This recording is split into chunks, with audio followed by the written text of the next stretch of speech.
Assalamualaikum warahmatullahi wabarakatuh. Bismillahirrahmanirrahim. Alhamdulillahirrabbilalamin. Allahumma sholli wa sallim wa barik ala sayyidina Muhammad wa ala alihi wa sahbihi ajma'in.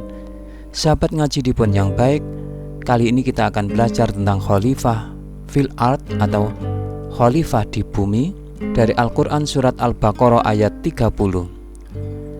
A'udzu billahi minasyaitonir rajim. Bismillahirrahmanirrahim. Wa qala rabbuka lil malaikati inni ja'ilun fil ardi khalifah qalu ataj'alu fiha may yufsidu fiha wa yasfikut dima wa nahnu nusabbihu bihamdika wa nuqaddisu lak qala inni a'lamu ma la ta'lamun. Ingatlah ketika Tuhanmu berfirman kepada para malaikat, sesungguhnya aku hendak menjadikan seorang khalifah di muka bumi. Mereka berkata, mengapa engkau hendak menjadikan khalifah di bumi itu orang yang akan membuat kerusakan padanya dan menumpahkan darah, padahal kami senantiasa bertasbih dengan memuji engkau dan mensucikan engkau. Tuhan berfirman, sesungguhnya aku mengetahui apa yang tidak kamu ketahui. Sahabat ngaji dipun yang baik, dalam tafsir As-Sa'di, Syekh Abdurrahman bin Nasir As-Sa'di, pakar tafsir abad ke-14 Hijriah, dijelaskan bahwa ini adalah permulaan penciptaan Nabi Adam alaihissalam, bapak moyang manusia dan keutamaan beliau, dan bahwasanya Allah subhanahu wa ta'ala ketika ingin menciptakannya, Allah mengabarkan kepada para malaikat tentang hal tersebut, dan bahwasanya Allah ta'ala menjadikannya sebagai khalifah di bumi. Lalu para malaikat berkata, mengapa engkau hendak menjadikan khalifah di bumi itu orang yang akan membuat kerusakan padanya dengan kemaksiatan-kemaksiatan dan menumpahkan darah? Hal ini merupakan uraian secara khusus setelah disebutkan secara umum demi menjelaskan besarnya kerusakan akibat pembunuhan itu. Dan hal itu adalah sebatas dugaan para malaikat bahwasanya khalifah yang akan diciptakan di bumi itu akan melakukan hal-hal yang mereka sebutkan. Lalu mereka mensucikan Sang Pencipta dari hal itu semua dan mengagungkannya. Kemudian mereka mengungkapkan bahwasanya mereka dalam setiap kondisi selalu beribadah kepadanya tanpa berbuat kerusakan. Maka mereka berkata, padahal kami senantiasa bertasbih dengan memujimu. Maksudnya, kami mensucikanmu dengan segala kesucian yang sesuai dengan segala pujian dan keagunganmu, dan mensucikanmu. Kemungkinan artinya adalah mensucikanmu. Jadi huruf lam mengandung maksud pengkhususan dan keikhlasan. Atau mungkin juga dapat berarti kami mensucikan diri kami karenamu, yaitu membersihkannya dengan cara menghiasinya dengan akhlak-akhlak yang mulia seperti mencintai Allah, takut kepada Allah, mengagungkan Allah, dan membersihkan dari akhlak-akhlak yang hina. Selanjutnya dia berkata, yakni Allah berkata kepada malaikat, sesungguhnya aku mengetahui dari khalifah ini apa yang kamu tidak ketahui, karena perkataan kamu adalah menurut apa yang kamu sangkakan, sedangkan aku mengetahui yang nampak maupun yang tersembunyi. Aku mengetahui bahwasanya kebaikan yang diperoleh dari penciptaan khalifah ini adalah lebih besar berlipat ganda, sekalipun termasuk di dalamnya ada pula keburukan-keburukan. Dan sekiranya saja dalam hal itu tidak ada kebaikan kecuali bahwa Allah hendak memilih di antara mereka para nabi, orang-orang siddiq, para syuhada, orang-orang yang soleh, juga agar ayat-ayat Allah nampak jelas bagi makhluk. Lalu penyembahan kepada Allah menjadi ada yang tidak mungkin ada tanpa penciptaan khalifah tersebut, seperti berjihad atau lain-lainnya. Dan agar nampak sesuatu yang dirahasiakan oleh insting orang yang mukallaf berupa kebaikan maupun kejahatan dengan ujian, dan agar jelas antara musuhnya dari walinya dan golongannya dari yang memeranginya, dan agar nampak pula apa yang tersirat oleh jiwa iblis dari kejahatan yang terpatri padanya dan menjadi karakternya. Niscaya itu semua sudah cukup sebagai hikmah-hikmah yang agung yang tidak perlu mencari hikmah lainnya. Kemudian ketika perkataan para malaikat menunjukkan keutamaan mereka atas khalifah yang akan diciptakan oleh Allah di muka bumi, maka Allah hendak menjelaskan kepada mereka tentang keutamaan Nabi Adam yang membuat mereka mengetahui keutamaan Allah, kesempurnaan hikmah dan ilmu Allah. Sahabat ngaji di pun yang baik, sementara itu dari kitab Ibnu Katsir yang diringkas oleh Syekh Profesor Dr. Hikmat bin Bashir bin Yasin dari Fakultas Al-Quran Universitas Islam Madinah, disampaikan bahwa Allah Subhanahu wa Ta'ala menyampaikan pujiannya kepada anak cucu Adam dengan menyebutkan mereka di hadapan para malaikat sebelum penciptaan mereka. Allah Subhanahu wa Ta'ala berfirman, "Ingatlah ketika Tuhanmu berfirman kepada para malaikat." Maknanya yaitu, ingatlah wahai Muhammad ketika Tuhanmu berfirman kepada para malaikat, dan ceritakanlah kepada kaummu tentang hal itu. Ibnu Jarir meriwayatkan dari sebagian ahli bahasa Arab, dia berpendapat bahwa kata "idh" di sini adalah suatu tambahan, bukan ungkapan, yaitu waqala rabbuka. Namun pendapat ini ditolak oleh Ibnu Jarir. Al-Qurtubi mengatakan bahwa semua mufassir telah menolak pandangan ini. Bahkan Al-Jazzaz berkata ini merupakan anggapan yang keliru dari Abu Ubaidah. Sesungguhnya aku hendak menjadikan seorang khalifah di muka bumi. Maknanya kaum yang saling memimpin satu sama lain, masa demi masa dan dari generasi ke generasi, sebagaimana firman-Nya, dan dialah yang menjadikan kamu penguasa-penguasa di muka bumi. Surat Al-An'am ayat 165. Dan yang menjadikan kamu manusia sebagai khalifah di bumi. Surat An-Naml ayat 62. Dan kalau kami kehendaki, benar-benar kami jadikan sebagai gantimu di muka bumi malaikat-malaikat yang turun-temurun. Surat Az-Zukhruf ayat 60. Serta maka datanglah sesudah mereka.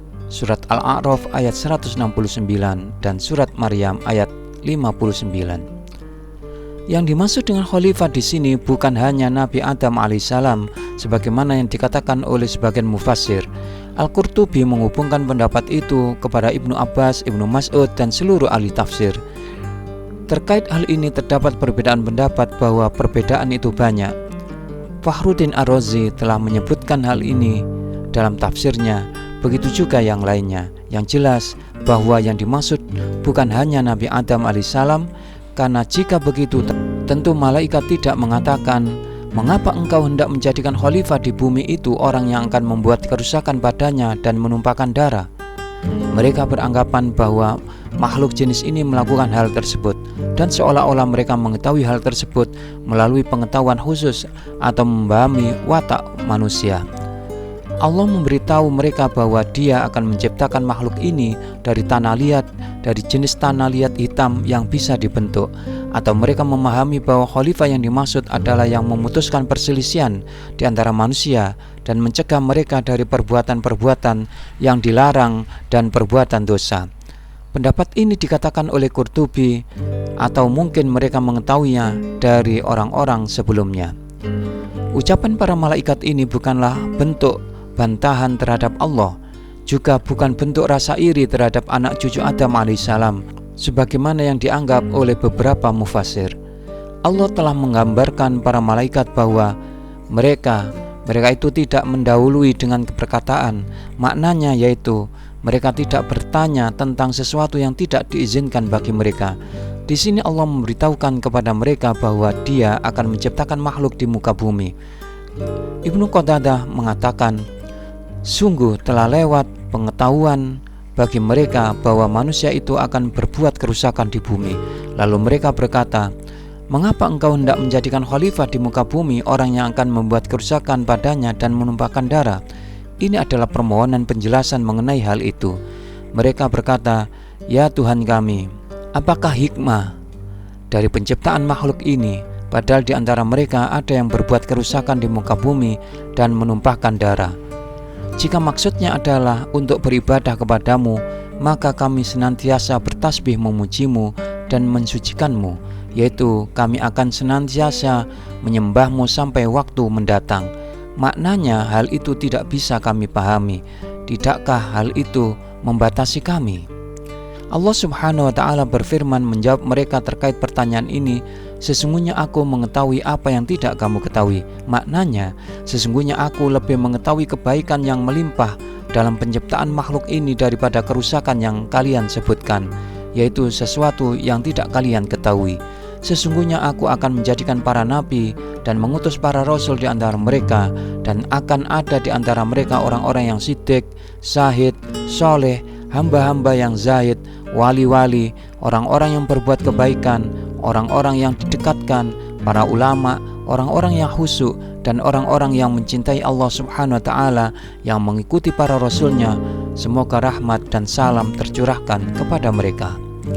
Telah diterangkan dalam hadis yang sahih bahwa ketika para malaikat menghadap di hadapan Allah Subhanahu wa ta'ala dengan membawa amal perbuatan hamba-hambanya, Allah bertanya kepada mereka, hanya Allah yang lebih mengetahui bagaimana keadaan hamba-hambaku ketika kalian meninggalkan.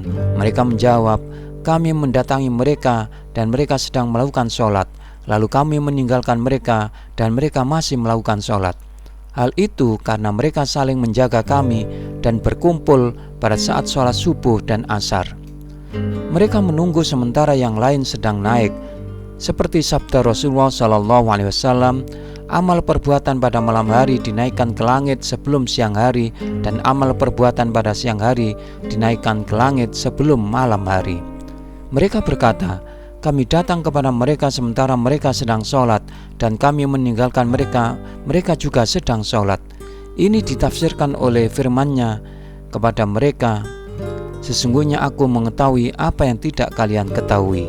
Ucapan mereka, kami mendatangi mereka dan mereka sedang melakukan sholat, lalu kami meninggalkan mereka dan mereka masih melakukan sholat, adalah penafsiran dari firman-Nya, sesungguhnya aku mengetahui apa yang tidak kamu ketahui. Abdullah bin Razak dari Ma'mar dari Qatadah tentang firman Allah Subhanahu wa ta'ala, padahal kami senantiasa bertasbih dengan memuji engkau dan mensucikan engkau, bahwa makna tasbih adalah bertasbih dan takdis adalah sholat. Mujahid berkata, takdis adalah kami mengagungkan dan membesarkanmu. Ibnu Jarir berkata, takdis adalah mengagungkan dan mensucikan. Di antaranya adalah ucapan mereka berkata, subuhun kudusun. Makna subuhun adalah kami mensucikan Allah, dan kudusun adalah kami mensucikan dan mengagungkan Allah. Oleh karena itu dikatakan untuk bumi sebagai tanah yang suci, yaitu yang disucikan. Jadi makna dari ungkapan malaikat padahal kami senantiasa bertasbih dengan memuji engkau, yaitu kami mensucikanmu dari penambahan apapun yang dikaitkan oleh orang-orang musyrik kepadamu. Dan mensucikan engkau maknanya adalah kami mengaitkanmu dengan hal-hal yang merupakan sifat-sifatmu, berupa kesucian dari kotoran dan penambahan yang dikaitkan kepadamu oleh orang kafir. Dalam kitab Sahih Muslim diriwayatkan dari Abu Dzar Al-Ghifari bahwa Rasulullah SAW ditanya, ucapan apa yang paling utama? Lalu beliau menjawab, kalimat yang dipilihkan Allah untuk para malaikat, yaitu Subhanallah wa bihamdi. Sahabat ngaji dipun yang baik, demikian penafsiran Quran Surat Al-Baqarah ayat 30. Mudah-mudahan Allah menjadikan ini bermanfaat untuk kita semua. Assalamualaikum warahmatullahi wabarakatuh.